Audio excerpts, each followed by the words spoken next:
બાકી અમે બધા કહીએ છીએ ખોટા. જેને માલ નથી મળ્યો કોઈને નથી મળ્યો. ધારાસભ્ય છું, લફંગો નથી. તમે મારી કોઈ વાતની વેલ્યુ હશે કે નહીં હોય?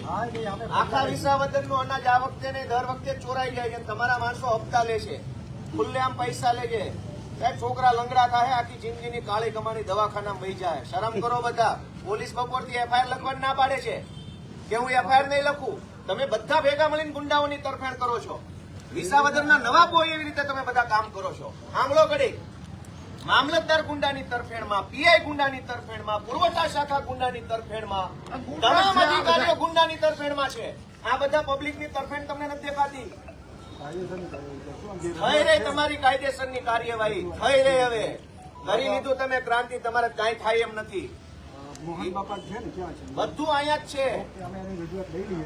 એની નહીં સાહેબ, બધા ગામમાં તમે તમારા તમામ ગામમાં 2 મહિનાનું અનાજ નથી મળ્યું. એક જ મહિનાનું અંગૂઠા 2 મહિનાના લીધા. 1 મહિનાનું એ અડધું જ આપ્યું. ધારો કે 1 મહિનાનું અનાજ 10 કિલો મળતું હોય તો 1 મહિનાનું 5 કિલો આપ્યું. 2 મહિનાનું તો નથી જ આપ્યું, પણ 1 મહિનાનું પૂરું નથી આપ્યું. તમે હજુ ફરિયાદી ગોતો છો, કોઈ નહીં મળે. ગરીબ માણસ છે, બધાને બીક લાગે. કોઈ તમારી સામે બોલશે નહીં. મેં પહેલી વાર કીધું. અને કોણ અનાજ લઈ જાય છે, કોની ખંડીએ થઈ એનો લોટ બની જાય, તમે નથી જાણતા એમ.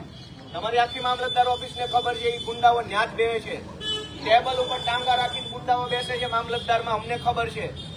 જે લોકો અનાજની ચોરી કરે છે એ તમારી પુરવઠા શાખામાં ટેબલ ઉપર ટાંગા રાખીને ગુંડાઓ બેસે છે. અને તમે તપાસનું નાટક કરવા નીકળ્યા છો. ભગવાનથી બીક રાખજો મારા સાહેબ. તમને ભગવાનની શરમ રાખજો. આખી જિંદગીની કાળી કમાણી છે ને, એક એક્સિડન્ટ ભગવાન કરશે તો કાળી કમાણી દવાખાના વહી જાય. વાપરો એવા નહીં રહો. શરમ કરો. ભગવાનથી દીવો, ધારાસભ્યથી નો બીતા. પીઆઈ ફરિયાદ લેવા તૈયાર નથી. ભગવાન એક દવાખાનું મોકલશે તો આખી જિંદગીની કાળી કમાણી છે ને વહી જાય હોસ્પિટલોમાં. ખબર નહીં રહે ક્યાં પૈસા વહ્યા ગયા. તમે ફરિયાદ આપો. હાલો દાદા નહીં, હા હું દાદાનો છોકરો અહીંયા બેઠો છું. આપો ફરિયાદ તમે. દાદાનું શું છે? હું કઉ છું મારી ધારાસભ્ય તરીકે ફરિયાદ છે કે આખા વિસાવદરમાં 2 મહિનાનું અનાજ કોઈને નથી મળ્યું. આપો ફરિયાદ તમે. જાઓ.